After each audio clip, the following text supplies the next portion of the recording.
Irmãos, nós estamos felizes, porque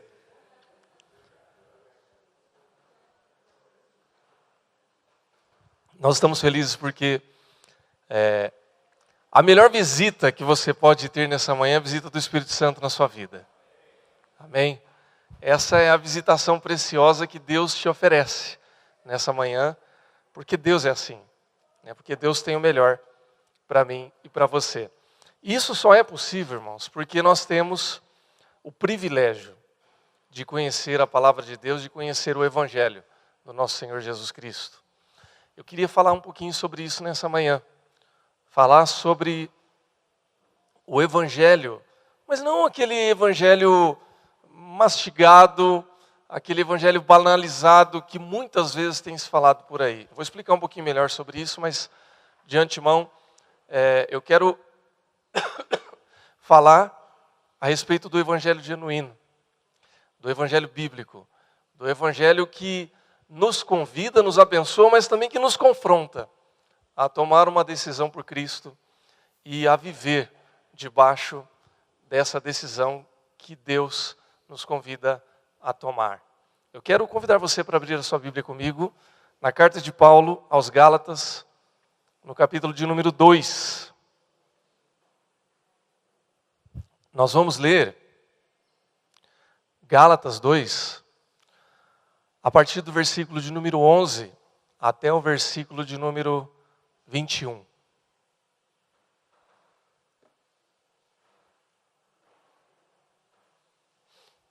Gálatas 2, do 11 ao 21. Eu vou ler esse texto na Nova Versão Internacional. Você pode acompanhar comigo aí na versão da sua Bíblia, seja ela física ou digital. Nós vamos ler juntos. O texto diz assim: Quando, porém, Pedro veio a Antioquia, enfrentei-o face a face, por sua atitude condenável. Pois antes de chegarem alguns da parte de Tiago, ele comia com os gentios. Quando, porém, eles chegaram, afastou-se e separou-se dos gentios, temendo os que eram da circuncisão. Os demais judeus também se uniram a ele nessa hipocrisia, de modo que até Barnabé se deixou levar. Quando vi que não estavam andando de acordo com a verdade do Evangelho, declarei a Pedro diante de todos: você é judeu, mas vive como gentil, e não como judeu. Portanto, como pode obrigar gentios a viverem como judeus? Nós, judeus de nascimento e não gentios pecadores, sabemos que ninguém é justificado pela prática da lei, mas mediante a fé em Cristo Jesus. Para sermos justificados pela fé em Cristo e não pela prática da lei. Porque pela prática da lei ninguém será justificado. Se, porém, procurando ser justificados em Cristo, descobrimos que nós mesmos somos pecadores, será Cristo então ministro do pecado? De modo algum. Se reconstruo o que destruí, provo que sou transgressor. Pois, por meio da lei eu morri para a lei, a fim de viver para Deus. Fui crucificado com Cristo. Assim já não sou eu quem vive, mas Cristo vive em mim. A vida que agora vivo no corpo, vivo-a pela fé no Filho de Deus, que me amou, se entregou por mim. Não anulo a graça de Deus, pois se a justiça vem pela lei, Cristo morreu inutilmente. Vamos orar, irmãos. Pai, esta é a tua palavra.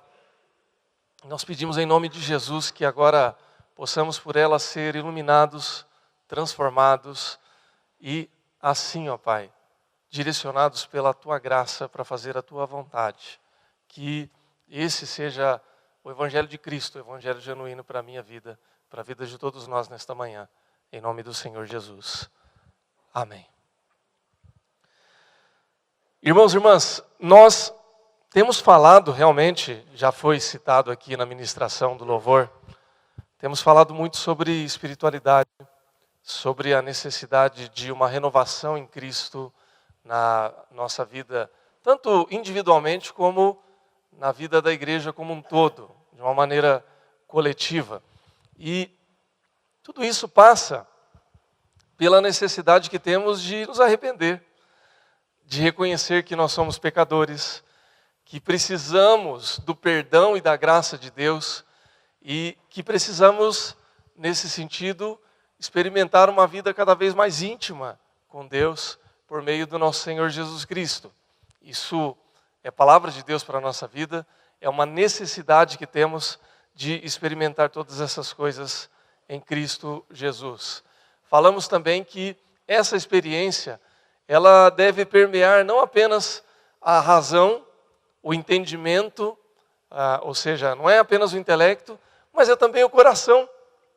É também algo que ultrapassa apenas a minha compreensão, e a compreensão é importante, mas também ela deve permear cada ato da nossa vida, da nossa caminhada. É o que nós vemos em Romanos 10, capítulo 10, versículo 9. Já vimos isso na escola bíblica ainda há pouco, né? Mas me permita repetir mais uma vez, para quem não ouviu, que diz assim: se com a tua boca confessares Jesus como Senhor, e em teu coração creres que Deus o ressuscitou dentre os mortos, será salvo. Porque com o coração se crê para a justiça, e com a boca se confessa a respeito da salvação. Ou seja, nós precisamos viver essas duas dimensões. Eu creio em Jesus Cristo como meu Salvador, eu creio que Ele ressuscitou. Eu confesso isso com a minha boca, mas eu não estou apenas confessando de boca, que é importante também, mas experimentando isso na minha vida, na minha caminhada. Quando eu entendo isso, e quando eu experimento isso, a minha vida é totalmente transformada. E aí então, eu passo a viver numa outra dimensão. Nós ouvimos ainda há pouco aqui alguns testemunhos do nosso irmão Edilson, na sua experiência missionária, pastores, irmãos em Cristo que abrem mão de muitas coisas e que se submetem a situações um tanto quanto injustas, em nome do Senhor Jesus. E talvez você pergunte assim: escuta, mas por que tudo isso? Como é que essa pessoa aguenta isso? Como é que essas coisas de fato vêm acontecer? Será que é verdade mesmo? Claro que é verdade. Mas é uma verdade que é sustentada pela fé em Cristo. Quando eu confesso com a minha boca e quando o meu coração é transformado, então eu experimento, eu vivencio isso. Não pelo meu mérito ou pela minha virtude, porque eu sou muito bom ou porque eu sou muito amoroso, mas porque Deus me amou. E Ele transformou a minha vida de tal maneira que eu consigo enxergar algo a mais nisso. E eu tenho a consciência que Deus está agindo na minha vida. Por que nós estamos falando a respeito de todas essas coisas, irmãos? Porque isso faz parte daquilo que nós estamos falando aqui e chamando de um evangelho genuíno. Nós lemos um texto que ele é um tanto quanto curioso, vamos dizer assim, porque, e eu gosto muito da Bíblia nesse sentido, porque a Bíblia ela é muito mais transparente do que a gente, quando a gente vai falar a respeito dos relacionamentos. Você pode ver, por exemplo, que no Antigo Testamento a gente vai encontrar ali briga de pai com filho, irmão que briga com irmão, é traição, é bênção, é virtude, é reconciliação. Ou seja, ela mostra o ser humano como é. Com suas qualidades, com seus defeitos, com as bênçãos de Deus e com os seus pecados. Nós estamos falando aqui do reconhecimento do pecado. O Novo Testamento mostra a vida dos apóstolos, dos discípulos, mostra Jesus lidando com os discípulos, se alegrando, por vezes chamando a atenção, por vezes exortando. E aqui no texto que nós lemos e ouvimos, nós vemos Paulo, apóstolo, discípulo de Jesus Cristo, chamando a atenção face a face de um outro apóstolo e discípulo de Jesus Cristo. Interessante, né? É o que o texto diz, que Paulo, ele chama a atenção de Pedro, porque Pedro, por N razões que nós vamos dizer aqui, vamos falar um pouquinho, ele cai em contradição, ele tem uma atitude hipócrita, porque ele não está sentando e comendo junto com os gentios, que agora cristãos de Antioquia. E aí então, Paulo, revestido da autoridade de apóstolo, ele chama a atenção de outro irmão. Irmão, eu não sei como é que você entende isso, mas será que nós teríamos coragem ou nos sentiríamos autorizados de chamar a atenção de alguém como Pedro, por exemplo? Tá fácil. Eu não sei, irmãos, eu vou falar por mim, né? Eu ia ficar rodeando, né? Até criar coragem, ou encontrar uma oportunidade para chegar e falar assim, talvez Pedro fique um pouco distante do nosso exemplo, né? Mas sabe aquele pastor ou aquele irmão em Cristo que você admira muito? Aquele que você tem como referência? Né? Ontem eu estava numa reunião lá com pastores e líderes, né? Muitos deles eu admiro. Né? Eu aprendi muito, já li alguns livros de alguns que escreveram ali. Eu fico imaginando, será que eu tenho coragem, né? Será que eu teria coragem de, em vendo esse irmão numa situação contraditória, que Deus não se agrada, será que eu me sentiria, né, autorizado a chegar e falar assim, meu irmão, desculpa, você está errado? Não sei, né? Vamos esperar a situação acontecer e a gente conversa de novo, né? O fato, irmãos, é que essa foi a situação que Paulo e Pedro ali, Paulo está relatando aqui, né, já, a situação passada já, mas que ele comenta a respeito. E essa situação específica, a qual nós vamos discorrer um pouco mais aqui na nossa reflexão, ela tem muito a ver com a necessidade que nós temos de viver um evangelho genuíno e a necessidade que passa também pelo tema que nós temos falado aqui, da renovação da igreja.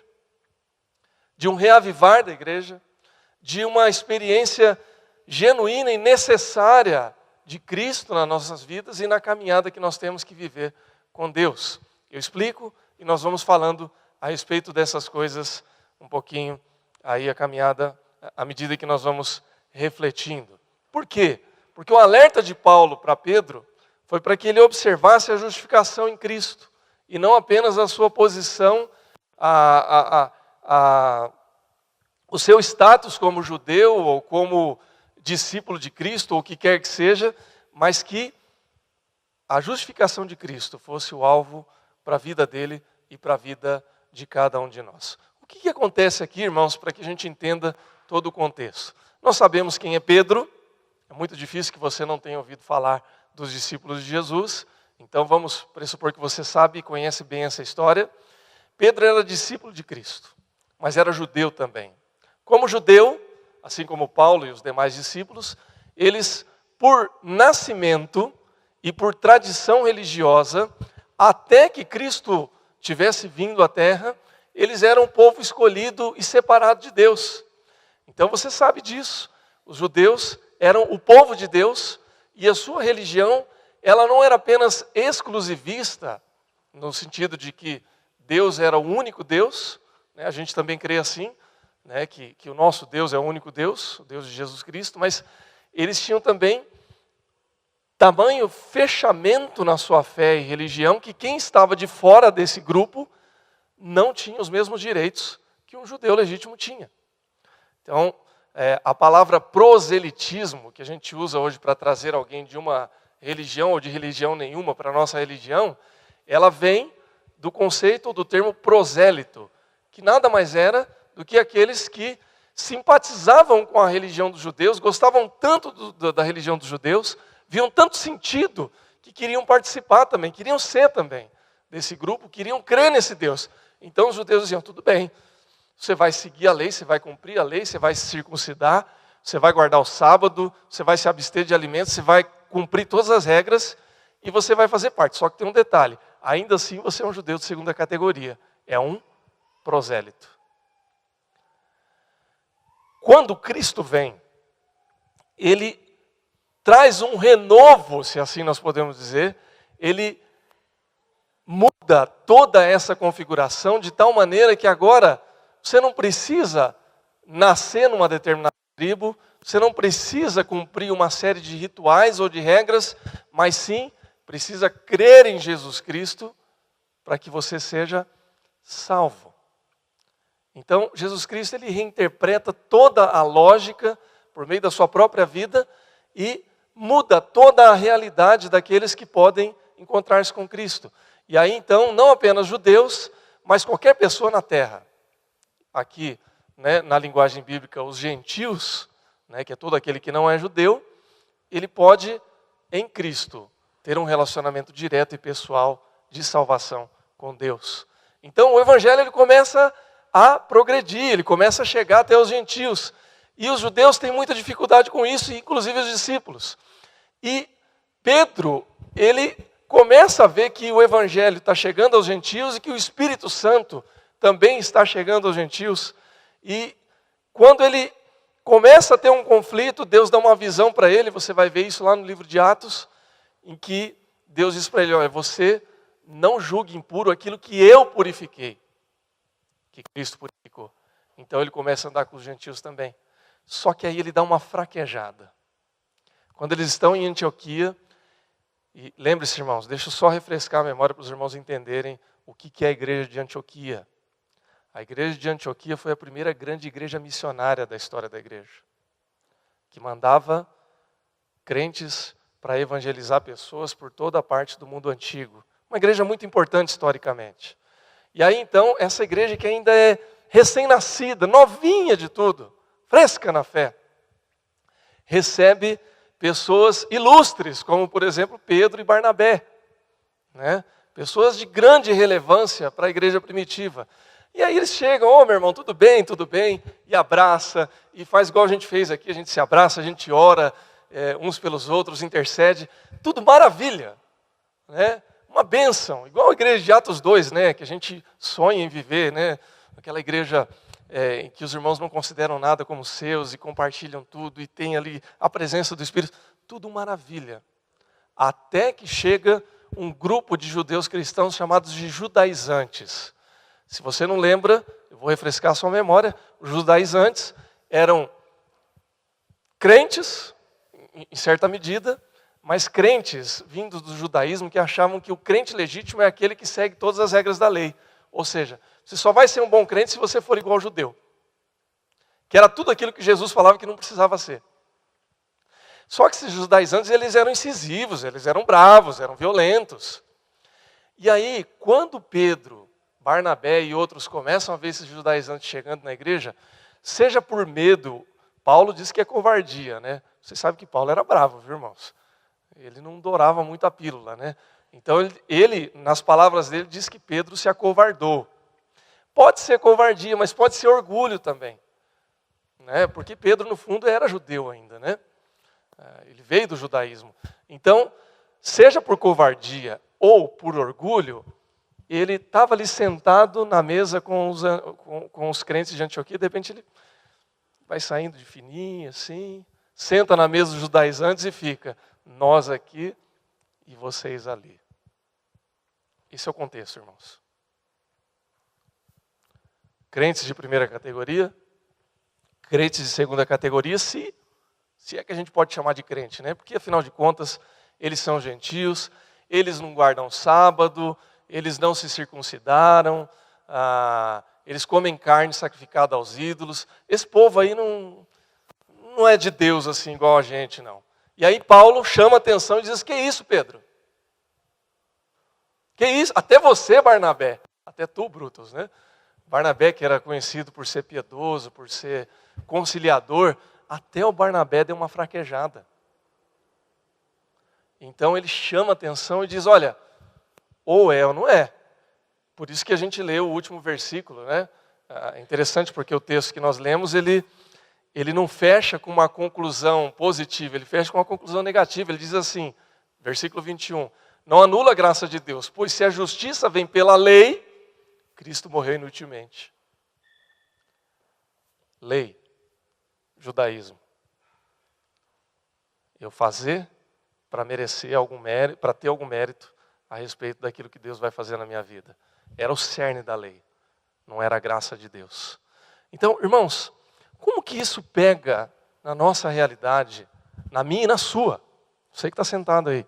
Como que isso mexe conosco e como que nós precisamos entender isso a partir de uma outra realidade para que não seja um evangelho de lei, um evangelho de obras ou um anti-evangelho, mas que seja um evangelho genuíno.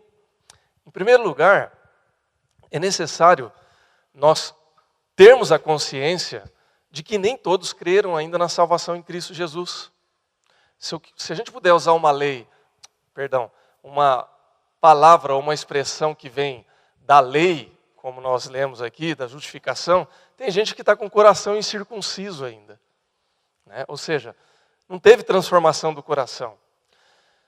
Irmãos, tem muita gente que convive conosco, que vai na nossa reunião de grupo pequeno, que visita a igreja, que talvez até frequente a igreja, ou que trabalha com você, que fala de Jesus, que conhece hino evangélico. Esses dias eu fui comprar uma roupa e visitei uma loja. Irmãos, vocês sabem que pastor, até quando se esconde, acaba sendo revelado, né? Eu não saio falando para todo mundo que sou crente, muito menos que sou pastor, né? Por razões diversas. Mas, no final das contas, quando a gente acaba conversando, a pessoa acaba descobrindo. Eu estou igual aquele personagem da escolinha do professor Raimundo, né? Já me acharam aqui de novo, né? A molecada mais nova nem sabe o que eu estou falando, né? É aí que você se entrega, né? Que você entrega a sua idade. Mas, enfim, estava na loja conversando e a moça começou a falar dos louvores, né? Que ela ouve. E aí a minha esposa falou assim, você é cristã, é crente, né? Eu sou, tal. Você conhece, você vai na igreja? Aí eu falei, não, eu vou na igreja regularmente, né? Toda semana eu vou. Você vai sempre na igreja? Tal. Que igreja que você vai? Eu vou na Presbiteriana Independente, né? Você está lá há bastante tempo? Estou há 2 anos. Você se converteu há 2 anos? Não, eu vim de outra cidade. Resumo da história, irmãos. Você tem que acabar falando que você é pastor, né? Mas o fato é que ela estava comentando, e por que ela ouvia louvor, irmãos? Porque ela tem um relacionamento com Cristo? Não, porque o louvor purifica o ambiente. Na visão dela. Entende onde eu quero chegar, irmãos? Às vezes a pessoa ouve um louvor, mas não é porque ela tem um relacionamento com Cristo, ou porque ela tomou uma decisão por Cristo. É porque faz bem para ela. Tem muita gente indo na igreja buscando uma experiência, algo que possa fazê-la se sentir bem. Uma palavra que vai dar ânimo, uma palavra que vai dar força para ela, uma oração que talvez vai tirar ela de um momento difícil, ou talvez até um relacionamento de amizade. O povo daquela igreja é legal, me trata bem. Em última instância, irmãos, não é problema nenhum. Que bom se a gente puder chegar na igreja e ser bem tratado. Que bom se nós chegarmos na igreja e recebermos uma oração. Que bom se a palavra desse domingo puder te dar força, coragem, ânimo. Tudo isso é muito bom. Mas isso não é o cerne da mensagem do Evangelho. Porque o cerne da mensagem do Evangelho é: eu sou pecador, eu estou condenado e eu preciso conhecer a Cristo e receber a Cristo como meu Salvador para que eu seja finalmente salvo. Esse é o cerne do Evangelho. Então, se eu for um frequentador de igreja, mas eu não for confrontado com essa realidade de que Cristo me ama, eu sou pecador e eu preciso ser salvo, isso não vai mudar nada na minha vida. Eu vou sair daqui encorajado, semana que vem eu vou precisar de encorajamento de novo. Eu vou receber uma oração aqui, semana que vem eu preciso de outra oração. Eu tenho um vazio no meu coração que ele é tão grande que só o tamanho do amor de Deus pode preencher. Então o primeiro aspecto que é necessário nós entendermos é esse, que tem muita gente que não creu ainda na salvação. Quando Paulo fala com Pedro ali, ele estava preocupado com isso também. Porque, puxa vida, a igreja de Antioquia está ali, o povo começando ali, aquela efervescência toda que a gente vai conhecer depois, que nós vamos ver no livro de Atos, né? Cristãos saindo, evangelizando, e as pessoas se convertendo, mas tinha gente ali que ainda não tinha conhecido o evangelho genuíno. E a verdade, irmãos, honestamente, é que a atitude daqueles irmãos judeus ali era um desserviço. para com essas pessoas. Eu não sei como é que está a sua situação hoje. Se você está aqui há muito tempo, eu sei que há muitos aqui a gente conhece, obviamente, mas talvez você esteja frequentando a igreja e não tomou uma decisão por Cristo ainda. Eu quero dizer para você, meu irmão, minha irmã, que você precisa tomar essa decisão. Ela não depende só de você, ela depende do Espírito Santo que toca no seu coração, primeiramente. Mas você precisa abrir o seu coração. Talvez você já tenha se sentido incomodado muitas vezes. E talvez você esteja sendo incomodado por Deus agora. O que é esse incômodo, pastor? É um comichão que você está sentindo aí. É uma vontade que você não sabe definir exatamente o que é. Mas é a presença de Deus na sua vida. Amém? Essa decisão, ela precisa ser tomada. Ela é necessária. João capítulo 3, 17 e 18. 16 você já conhece, né? Porque Deus amou o mundo de tal maneira que deu seu Filho unigênito para que todo aquele que nele crê não pereça, mas tenha a vida eterna. Mas o que diz o 17 e o 18? Diz assim: portanto, enviou o seu Filho ao mundo, não para condenar o mundo, mas para que o mundo fosse salvo por meio dele. Ou seja, Jesus não quer te condenar, e muito menos eu posso te condenar. Ele quer te salvar. Quem nele crê não é condenado. Que maravilha, irmãos. Se nós cremos em Jesus, nós não passamos pela condenação. Mas o que diz o versículo? Mas quem não crê já está condenado, porque não acreditou no nome do Filho unigênito de Deus. Precisa lembrar isso, viu, irmãos? Nós precisamos lembrar isso. João 14,6 diz: eu sou o caminho, a verdade e a vida. Ninguém vem ao Pai senão por mim. Eu quero só reforçar isso, irmãos, para que a gente entenda muito claramente. E que isso toque no meu e no seu coração. Nós estamos vivendo uma época em que a gente fica com receio de desagradar as pessoas e falar o óbvio da palavra de Deus. Que o único caminho para a salvação é Cristo Jesus. Que se nós não estivermos em Cristo, não há transformação de vida, não há salvação, não há mudança de realidade. Quando eu falei dessa moça, irmãos, eu orei por ela. Não orei lá na loja por razões outras, mas a gente tem orado. Por quê? Porque a situação dessa moça, na verdade, é a situação de muitas pessoas que a gente conhece aí no dia a dia. Gostam muito dos benefícios, simpatizam até com algumas coisas positivas do Evangelho, mas não tomaram uma decisão pelo Evangelho de Cristo ainda. E precisam tomar. Cada um de nós. Se não passamos por isso ainda, precisamos passar. Amém, irmãos? Que Deus nos abençoe assim, em nome de Jesus. Um segundo aspecto que esse texto nos confronta é que muitos de nós nos submetemos às leis de Deus, mas nos submetemos e nos apoiamos nas leis de Deus. Quando Paulo confronta Pedro, ele vai dizer ali no versículo 16 e também no versículo 18, eu vou ler na tradução Almeida, diz assim: sabemos que ninguém é justificado pela prática da lei, mas mediante a fé em Jesus Cristo. Assim nós também cremos em Cristo Jesus para sermos justificados pela fé em Cristo, não pela prática da lei, porque pela prática da lei ninguém vai ser justificado. Se eu reconstruo o que eu destruí, aí, um parênteses, né? A lei, provo que sou transgressor. O que Paulo está dizendo aqui, irmãos? Ele está dizendo o seguinte: olha, não adianta você se apoiar naquilo que a lei, ou se você preferir, a Bíblia, diz a respeito da fé. E você achar que só pelo cumprir todos esses aspectos da palavra de Deus você vai ser salvo. Parece estranho isso, não parece? Porque, vamos trocar em miúdos aqui o que a palavra está dizendo, o que Paulo está dizendo para Pedro e diz para nós hoje. Ele está dizendo o seguinte: olha, se você cumprir à risca tudo que a Bíblia está dizendo e você se apoiar nesse cumprir à risca, você não vai ser salvo. É isso que está dizendo.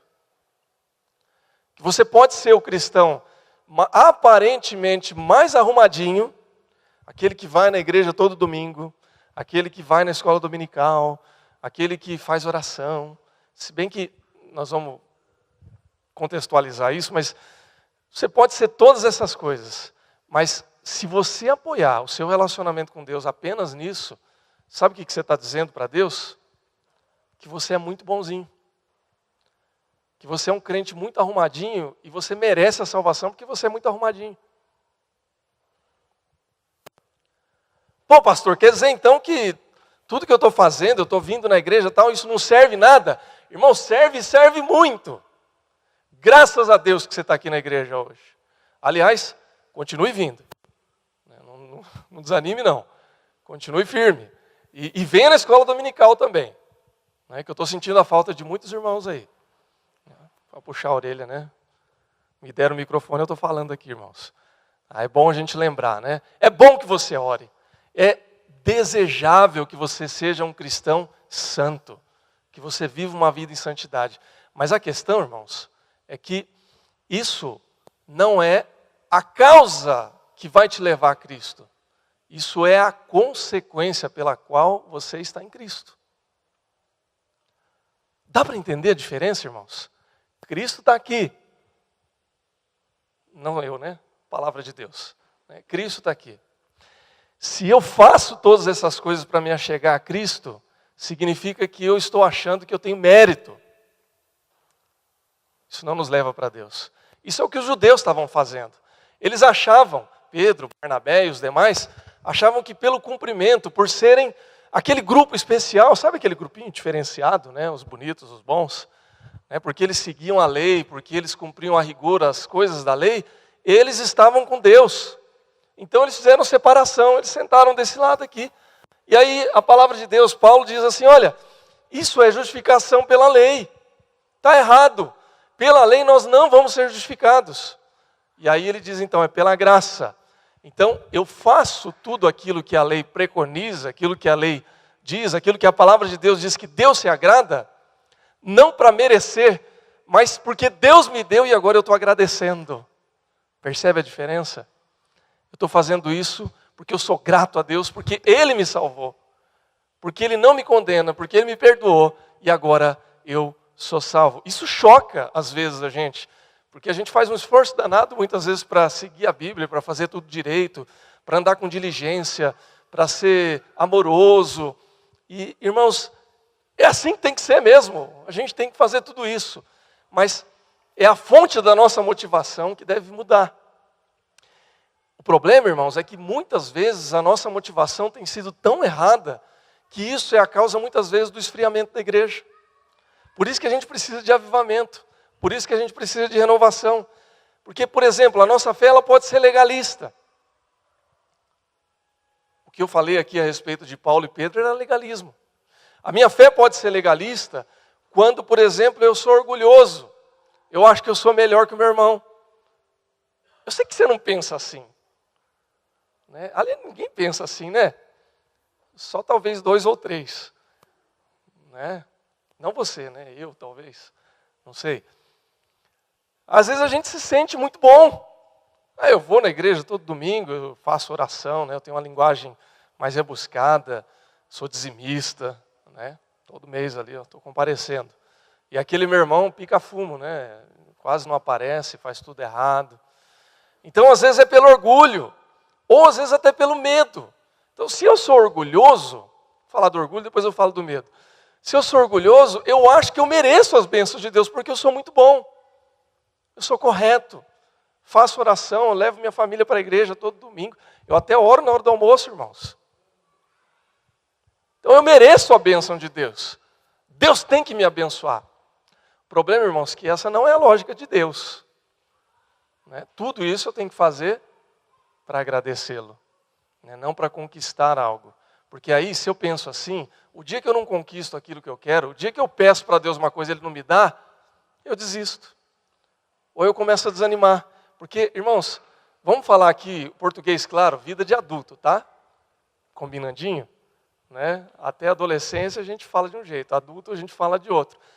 Vou te falar uma coisa que talvez você não vai ficar feliz, mas é a realidade. Deus não vai te dar tudo o que você quer.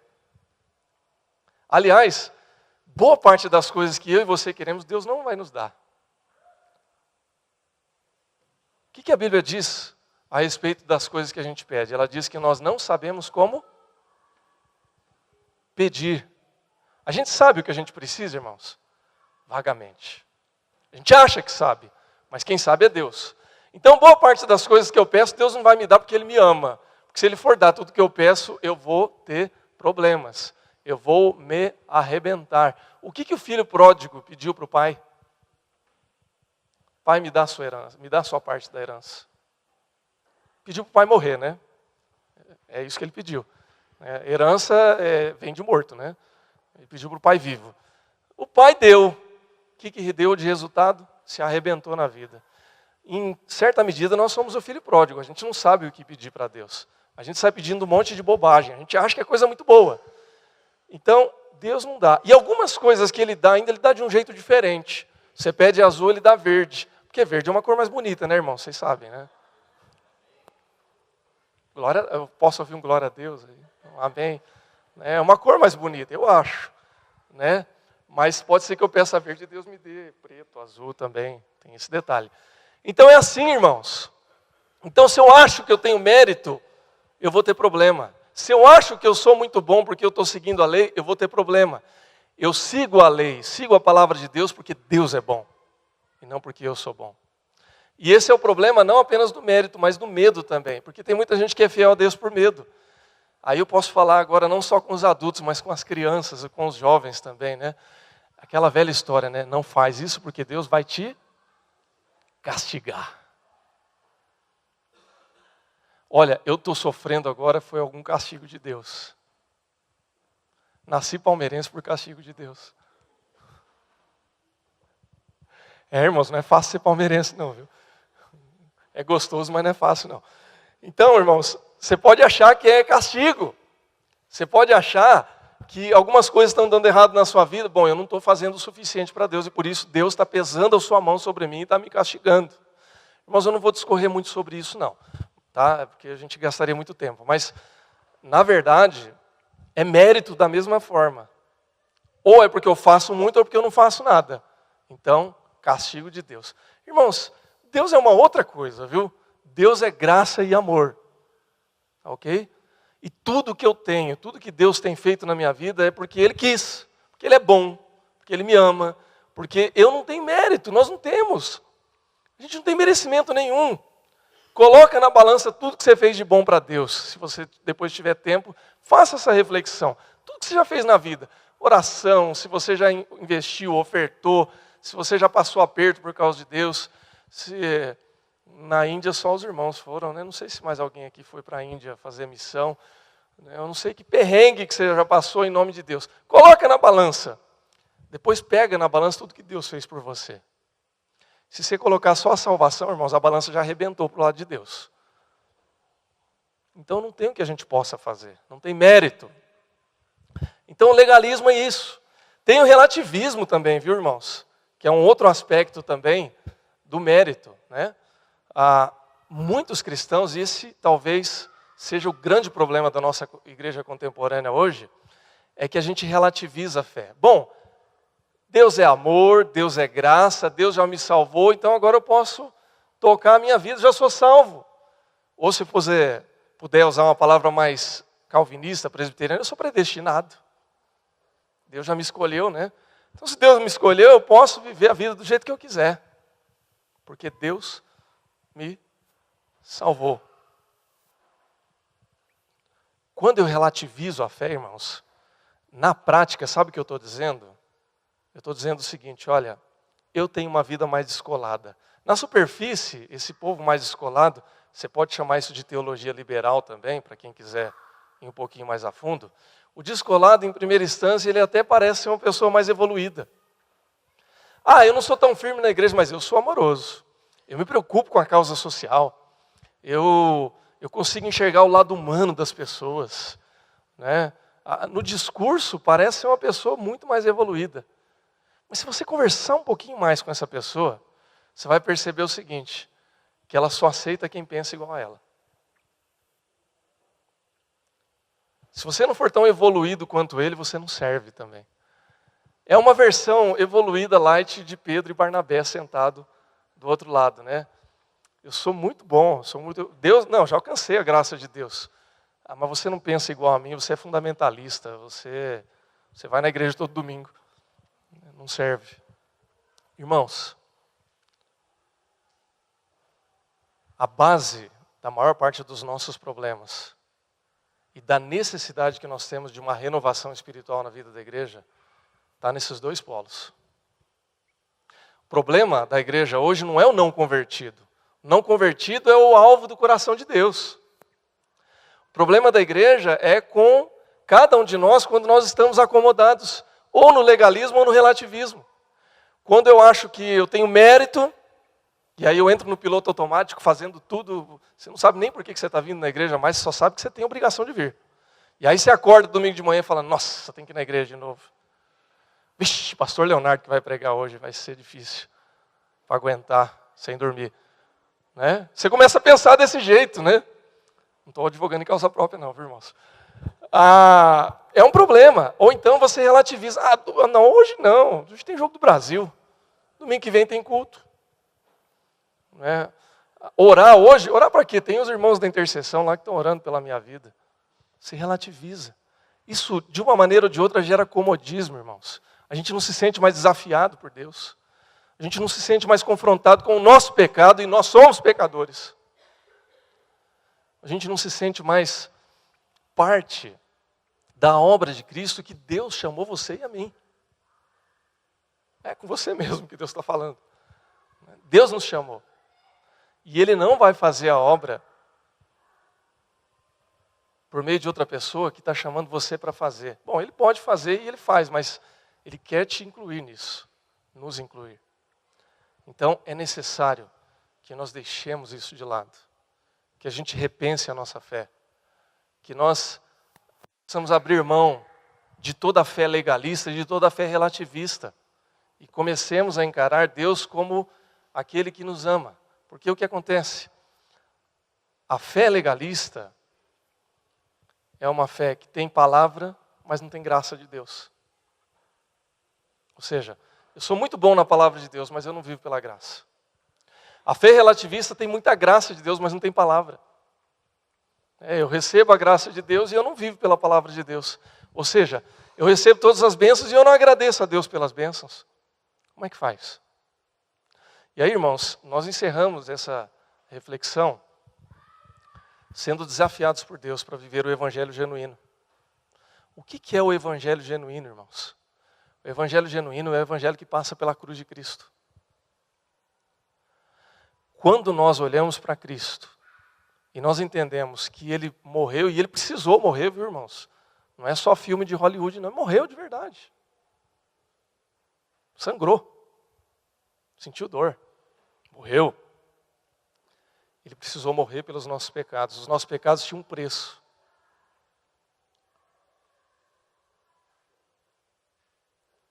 Por isso que a gente bate na ideia, na necessidade de nós nos arrependermos e confessarmos os nossos pecados a Deus. Porque os nossos pecados, eles eram tão pesados, tão caros, que precisou o Filho de Deus morrer para pagar os nossos pecados. Então Ele pagou. E aí quando a gente olha para o evangelho genuíno, que é a cruz do nosso Senhor Jesus Cristo, que revela tudo isso, então eu começo a entender que não há nada que eu faça de bom que possa compensar a cruz de Cristo. Eu não tenho como fazer isso. O meu crédito ele não é suficiente. Você pode sacar seu crédito lá no banco, a conta é muito mais cara.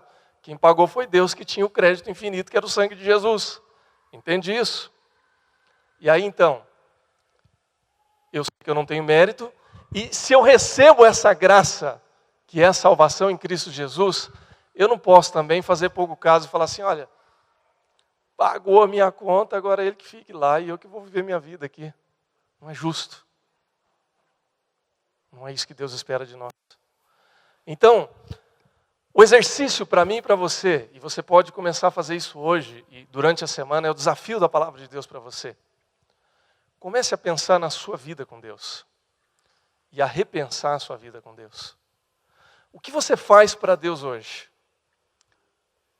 É efeito da graça de Deus ou você está buscando mérito para isso? Porque isso, irmãos, é o cerne do coração do homem, viu? Não estou falando isso com um discurso mais elevado, eu estou aqui, sou melhor que vocês. Eu sou homem também, é o nosso coração. O cerne do nosso pecado é a idolatria do fazer, para achar o mérito daquilo que Deus vai fazer por nós hoje. Tem muita igreja cheia hoje aí que o pessoal está buscando bênção. Como é que eles buscam a bênção? Vou fazer algo para Deus. Isso é mérito. Isso não é evangelho, não é graça. Pense a respeito disso. E num outro aspecto, como é que está o seu nível de agradecimento a Deus? Porque quanto menos eu deixo de fazer e agradecer a Deus, mais eu relativizo a fé. Eu sei que eu sou salvo em Cristo Jesus. Você crê nisso, irmãos? Você se sente salvo por Cristo? É o que a palavra de Deus diz. Se você confessar com a sua boca e crer no seu coração, você será salvo. Não sou eu que estou falando. Palavra de Deus em Romanos. Então nós temos a convicção da salvação. Agora, se eu faço algo para ser salvo, então não tem convicção.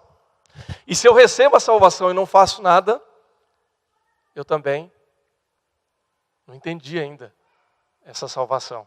Ainda não vivo por essa salvação. Que nós todos possamos viver o evangelho genuíno. O evangelho genuíno mostra que a gente faz por agradecimento. O meu coração, meu irmão, o teu coração, minha irmã, ele começa a viver o evangelho genuíno quando a gente acorda de manhã e nosso coração queima de vontade de orar, de falar com Deus. Meu coração queima quando eu vejo que chegou o domingo e eu vou estar em comunhão com os irmãos de novo. Isso é evangelho genuíno. Agora não se martirize se você não está com esse sentimento hoje. Ou se você está fazendo muita coisa por mérito. Talvez por um tempo você vai ter que continuar fazendo até que a chavinha comece a girar e as coisas comecem a mudar. Melhor que você esteja fazendo, melhor que você esteja aqui. Mas é importante que não seja a boca, mas também o coração. Amém, irmãos? Que Deus abençoe a todos em nome de Jesus. Eu quero te convidar para ficar em pé. Nós vamos orar em nome de Jesus.